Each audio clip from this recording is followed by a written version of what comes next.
So let's talk about it today. We just finished the Transformers live stream, the fan stream from Hasbro Pulse. This was a big awaited one. A whole bunch of stuff was on the plate. There were some things that were talked about that we're going to kind of gloss over. They really were pushing I guess we'll call it the Robo-Sen, the Elite One, stuff that really doesn't resonate with a lot of the Transformer community. They're now doing a Elite version that's slightly more affordable than the full-size one.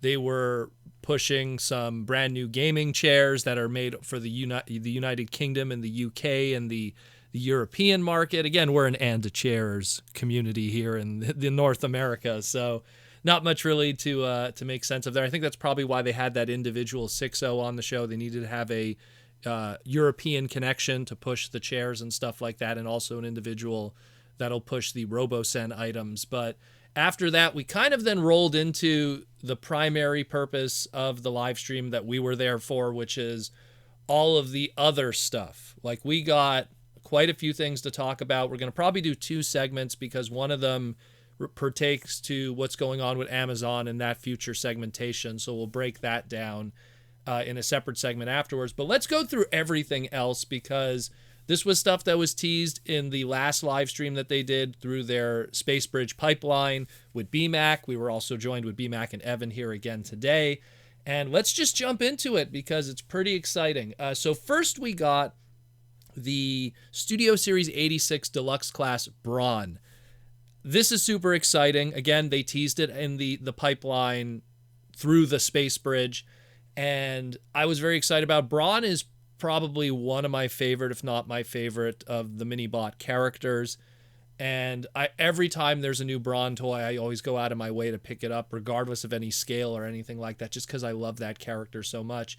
And I'm just so happy to finally see them get to that point now where we now have a deluxe class Brawn. We have something that has the budget to really flesh out that design, despite the limitations that the past figures had, being a scout class or a legend through paint and plastic.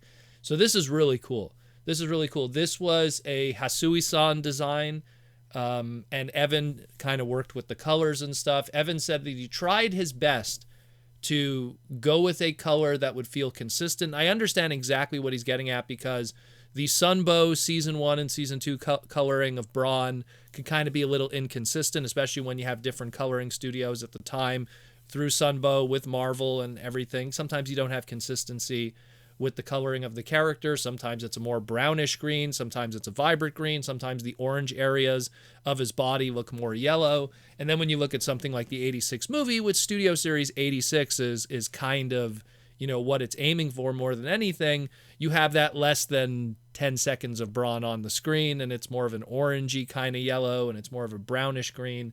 So you're trying to find that balance in a lot of ways. And that's what Evan was trying to do here with the coloring of the figure. I think the sculpt itself looks fantastic. Very excited about that. Looks really good.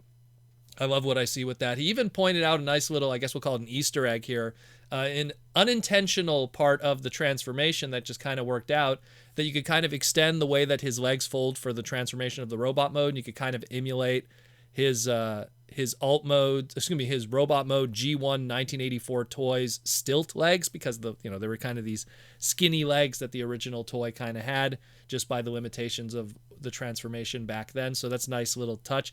I would not be surprised if in the future we get some kind of repaint of this Brawn. It's going to be done in a more toy accurate colors with the more toy accurate visor face, and the stilt legs will be played up even more, and then it'll all work out. So I can only imagine what's going to be done with this. He comes with a blaster, which we saw, I think, in 1 or 2 episodes of Generation 1. He was very rare to kind of see that kind of stuff. It's something that also, like, I imagine if anyone got the Brawn from the Bumblebee movie Deluxe, you could probably take the drill accessory from that and use that on him too, because he also had the drill that was in the show. It's not present with this toy, but it's something that you could use with the millimeter peg system that we have here today. I'm excited about this one. It looks really good. I like the proportions on it. I mean, Brawn is just such a cool little character, and we all know it's coming at some point. They're going to repaint, retool this quite a bit, and we'll get an Outback out of it, and maybe some others in the future. We shall see. But I love it. I think it looks great. Let me know what you think. Brawn is pretty hype. Then we got two here. The next two or three or four even are ones that we discussed on the past in the podcast, but now we got some visuals at least. We got the Cliffjumper from the Gamer Edition. I believe this is supposed to be Gamer Edition 04. It's a deluxe class. There's a brand new head sculpt on this one, so it's a straight up repaint of the Bumblebee Gamer Edition from War for Cybertron, but now it has a brand new head sculpt on it at least. Everything else, the weapons and the accessories are the same. Again, this is a Sam Smith designed item. The logic with going with the brand new head sculpt, and I know people would be like, well, of course it has to have a new head sculpt, but Evan had to kind of explain himself in that the DS game, where this character originated from exclusively, the Transformers Nintendo DS game version had a Bumblebee head on it, just due to the simplicity of the animation models and the simplicity and the low res of the DS games. They just did straight up repaints of certain animation models just to make it easy, and he had a Bumblebee head on it, so Evan's excuse is, well, it was low res and you couldn't really make out the head really well, so maybe it had a perfect Cliffjumper head, and it was just, and in all honesty, I rather they do a new head sculpt than just do a Bumblebee repaint straight up. And hey, I like it. I think it looks great. Again, it invokes all the way back to that old Cliffjumper figure that we got all those years ago through the Generation line, so pretty cool. And again, these are all planned. The overlays that we're going to see for a lot of the stuff we're going to discuss, these are going to be stuff that are planned for release and pre-order later this year, so stay tuned for that. We'll get into that probably in another segment in the future. Then we got, of course, the War for Cybertron Megatron we talked about. We went into this extensively already in past segments. This is another Sam Smith design along with Kokuku-san.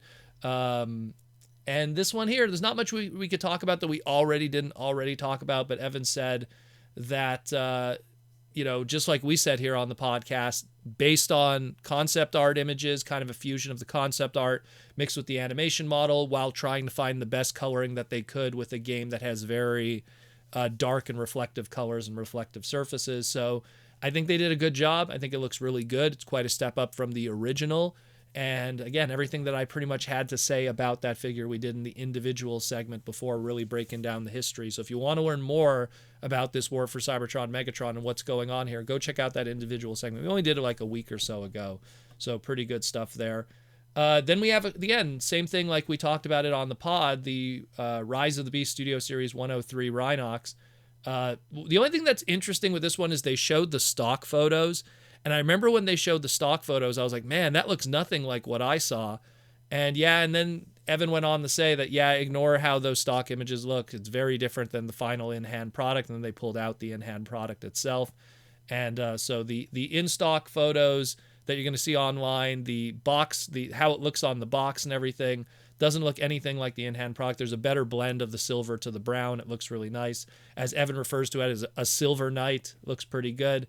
This is a Kuniharu-san design along with Evan, so pretty cool. And the big thing that came from all of that was Evan hinted at, you have your Rhinox and he's ramming things in, and he's going to probably be ramming into another Studio Series item, a potential Scorponok. And then again, BMAC going, oh, you're spoiling stuff there. So expect probably a Studio Series Scorponok at some point in the future. Little teaser there from Evan, so pretty cool. And then they just covered quickly the ever-long Transformers Buzzworthy Bumblebee, Rise of the Beasts, Voyager class Optimus Prime. And Evan even kind of quoted the live stream that we did, quite a mouthful to say the least. And that's going to be coming also, Voyager class. It's going to be their only Studio Series Buzzworthy Bumblebee item this year. So every other Buzzworthy Bumblebee Studio Series item won't be coming out this year. They'll be straight up through Studio Series, which is good news from a Target exclusive standpoint, avoidance for people who don't have to deal with exclusives. But this one's going to be a Target exclusive. I know people are unhappy about that, but I'm almost certain we're going to see some kind of mainline version of this mold too at some point. They're just arranging some kind of exclusivity for now, and then later on you'll get your opportunities, and they won't waste an Optimus Prime mold. I tell you, they won't. And then the last thing we're going to cover, because we're going to save the Amazon 2-pack stuff for a separate segment because there's a lot to chew on there and a lot of stuff to discuss. But they also tease the next Space Bridge items, which is probably what's going to be discussed in the next live stream. if it's any case. So stuff that's pretty much not a surprise: Legacy Evolution Core Class Snarl, final piece of Volcanicus, final piece of our potential future Dino King. So that's going to be shown to us for the first time. You could probably imagine how that's going to look. Deluxe Legacy Evolution Bombshell, the very last of the Insecticons. So we're going to get our final look of completing that team too. And then some really exciting stuff here. This was one that Mark worked on.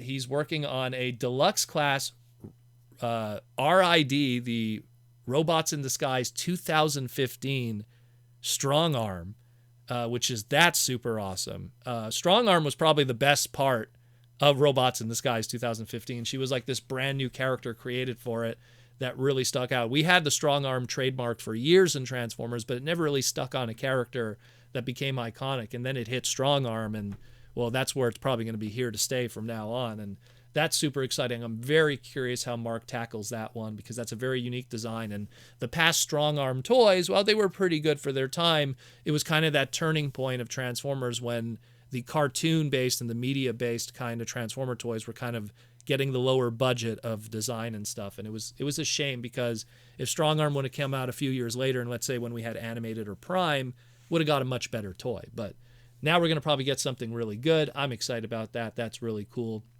I hope it's a brand new tooling, and it'll lead to all kinds of stuff. Another Mark design, we got a Deluxe class Detritus here. So is this going to be a repaint or a retool of the Siege mold? Is this something where we're going to get the Earthrise one of Hound at some point? Because they have been teasing that the Hound will come out at some point in Earthrise, just not yet, which we'll get into when we talk about with the Amazon stuff too, because that does come up also, that conversation. We don't know. I'm going to probably take a guess. If it's going with a more Junkion kind of thing, they're probably just going to go with the Siege mold again, even though the Earthrise one would be more accurate, I guess, to what that original E-Hobby toy was. I think from a flavor and lore standpoint, the Siege mold probably makes more sense. But let me know what you think. I mean, I kind of have that confliction too. And then this one, this is another fantastic one, and we just talked about it not too long ago with our Earthspark segment with RC and Hashtag. We're going to be getting a Deluxe class Cyberverse Shadow Striker. And that's really good because, and I talked about this before, Shadow Striker and Windblade, they just got the short end of the stick when it came to really good toys for these characters. And Shadow Striker had like a non-transformable, half-transformable, very weird like Scout class little figure that was not very good, but probably the best Shadow Striker figure, unfortunately.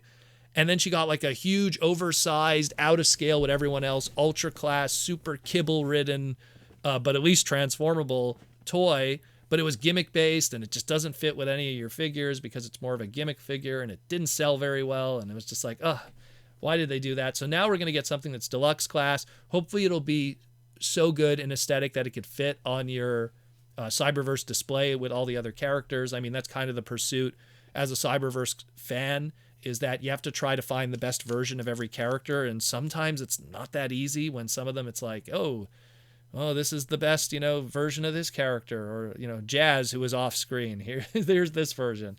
But either way, I'm excited about that. That's fantastic. And then we got two Voyagers here that are teased to us, that are two Voyagers we could pretty much figure out what they are. Voyager class Bludgeon and Voyager class Trashmaster, the Junkion.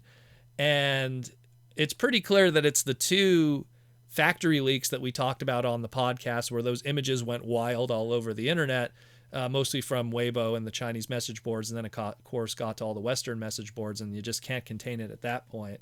And yeah, so it's pretty much going to be that Bludgeon. That's a repaint retool of the Tarn that we got the Voyager, and the Trashmaster is that, again, dump truck kind of garbage truck looking kind of design that we saw with those.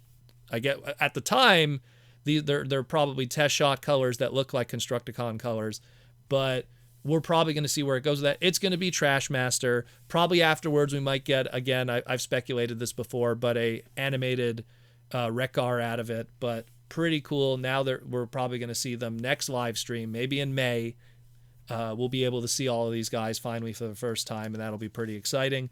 And the last one we got here is they also tease at a leader class Dreadwing. No surprise there. We got the Skyquake. Skyquake's a fantastic mold. We know that we're going to probably see a Machine Wars Starscream out of it, and maybe even a traditional Skyquake, UK Skyquake at some point. But we're getting the Dreadwing. We're getting him again, another opportunity to pick up this character if you didn't get the original Prime one.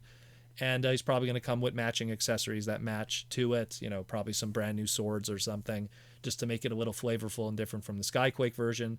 And yeah, awesome stuff. Very cool. Nice little reveals here and there. We still got one more segment to talk about, which is all the Amazon exclusive stuff. Some of the stuff we talked about before already, as well as some brand new stuff that they revealed. Let me know what you think, guys, and I'll talk to you again later today when the next segment comes out, so stay tuned.